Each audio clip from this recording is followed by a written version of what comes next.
नमस्कार दोस्तों, आप सभी का स्वागत है यूके एसएससी क्रैकर में।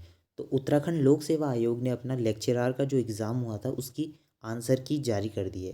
तो आंसर की आने के बाद जो मार्क्स निकल के आ रहे हैं वो काफ़ी कम आ रहे हैं। जो कट ऑफ और मेरिट जा रही है वो काफ़ी लो जा रही है, क्योंकि जो नेगेटिव मार्किंग हुई जब पेपर में और आंसर्स मिलाए गए तो काफ़ी गलत भी रहे और नेगेटिव मार्किंग होने के कारण कम भी आए। तो देखते हैं कि कौन कौन से सब्जेक्ट में कितने मार्क्स आ रहे हैं और सबसे ज़्यादा मेरिट किस में गई है और सबसे लो मेरिट किस में गई है। सबसे पहले हम देखते हैं कि सबसे ज़्यादा सीटें हमारी हिंदी के सब्जेक्ट में थी। 84 सीटें हमारी हिंदी में, इंग्लिश में 74, संस्कृत में 21 और फिजिक्स केमिस्ट्री में 64, 57 ऐसे सीटें थी।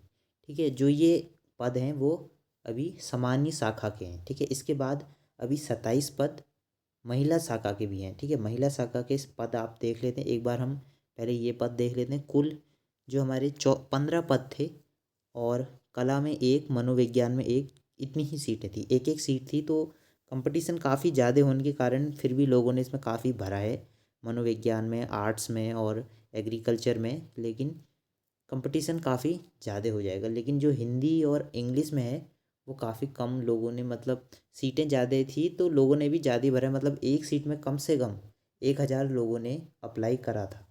मतलब 1000 लोग सेलेक्ट हुए थे मेंस में, और उससे ज़्यादा ही हुए होंगे, 1500 भी हो सकते हैं। तो उनने ही एग्ज़ाम के लिए फ़ाइट की थी। तो इसके बाद सीधे हम इसकी मेरिट लिस्ट देखते हैं। तो ये हिंदी की मेरिट लिस्ट है। ठीक है, एक्सपेक्टेड मेरिट लिस्ट है, क्योंकि जो एग्ज़ाम था वो काफ़ी टफ था और जो पोस्टें थी वो थी 84 पोस्टें थी। और उसमें जो जनरल कैटेगरी की में जो मार्क्स निकल के आ रहे हैं 200 में से, ये पेपर जो हुआ था 200 मार्क्स का पेपर था।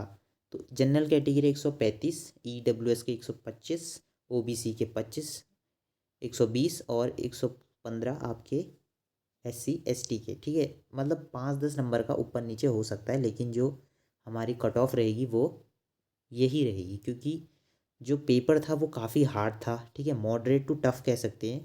तो इस कारण से जो कट ऑफ जाएगी और महिला सीट जो है वो भी ऐसे ही रहेगी, बस 5-10 नंबर का ऊपर नीचे कह सकते हो आप, लेकिन जो कट ऑफ रहेगी यही रहेगी। ठीक है, इसके बाद हम देखते हैं नेक्स्ट सब्जेक्ट को।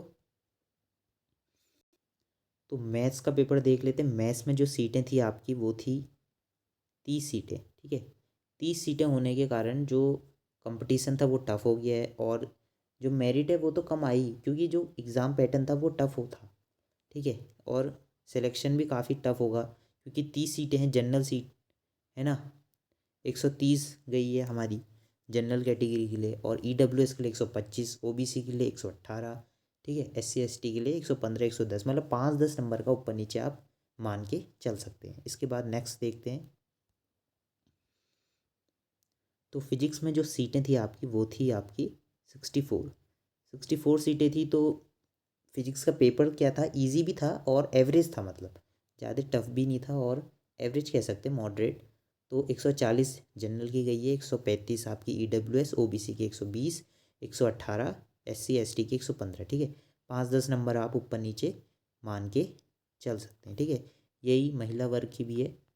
कुछ इस तरीके ही आपकी फ़िजिक्स की मेरिट जाएगी, क्योंकि पोस्टें जो, मतलब सीटें थी वो 64 ही थी। केमिस्ट्री में जो सीटें थी वो थी आपकी 57। ठीक है, 57 सीटें थी और एग्ज़ाम पैटर्न भी ठीक था, मतलब टफ भी नहीं कह सकते हैं, सिंपल था। लेकिन थोड़ा बहुत जो इक्वेशंस आई थी वो काफ़ी टफ थी, जो मैंने खुद देखा, इक्वेशंस काफ़ी टफ थी। तो इसलिए 136 मान के चल सकते हैं जनरल कैटेगरी के लिए, और 130 ईडब्ल्यूएस ओबीसी के लिए 125। ठीक है, SC ST के लिए 120 और 18। तो 5-10 नंबर का आप ऊपर नीचे मान के चलिए। तो मतलब जो मेन जो ऑफिशियल आएगी वो भी कुछ इस तरीके से ही आएगी, क्योंकि इससे ज़्यादा तो कट ऑफ जा नहीं सकती ना, 200 नंबर का पेपर है। तो यही है। ठीक है, इसके बाद नेक्स्ट देखते हैं। इकोनॉमिक्स में आपका 78 पद थे, जो पोस्टें थी वो थी आपकी 78। ठीक है, जो इसकी पोस्ट थी 78 होने के कारण जो जनरल कैटेगरी 135, 140, 130 और ओबीसी की 125, 120 और 118। ठीक है, यही नंबर आपके कट ऑफ रहेगी। ठीक है, इससे ऊपर ही आपको लाने होंगे तो आप सेफ हैं, क्योंकि 70-80 पद हैं और लोगों ने जो एक सीट के लिए अप्लाई करा है, कम से कम 1000 से 1500 लोगों ने सिर्फ एक सीट के लिए अप्लाई करा है। तो सोच सकते हैं कि कंपटीशन कितना टफ है, और मतलब समझ सकते हैं आप। ठीक है, इसके बाद हम नेक्स्ट देखते हैं। तो जो इंग्लिश की पोस्टें थी वो थी आपकी 74। ठीक है, इंग्लिश का जो पेपर था वो काफ़ी इजी आया था। लोग बता रहे थे कि इंग्लिश इजी थी, मतलब ज़्यादा टफ भी नहीं थी। तो 150 तक मान के चलिए आपका जनरल कोटे का रहेगा। ठीक है, और EWS 146 और ये 135। तो इस तरीके से आपकी SC ST भी 120 और 120 तक ऐसे ही रहेगा, क्योंकि इंग्लिश का पेपर इजी होने के कारण तो मेरिट हाई जाना तो बनता है। ठीक है, इसके बाद नेक्स्ट देखते हैं अपना।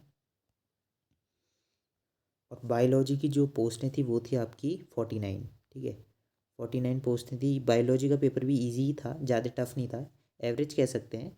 तो जनरल 140, EWS की 135, OBC 130 और SC ST 120 इतना। ठीक है, महिला वर्ग भी आप देखते चलिए, ये भी ऊपर नीचे ही रहेगा, 5-10 नंबर का आपका डिफरेंस मिलेगा। ठीक है, यही आपकी बायोलॉजी की मेरिट जाने वाली है। नेक्स्ट देखते हैं। संस्कृत में जो कुल पद थे वो 21 थे। ठीक है, संस्कृत का जो पेपर था वो काफ़ी हार्ड आया था।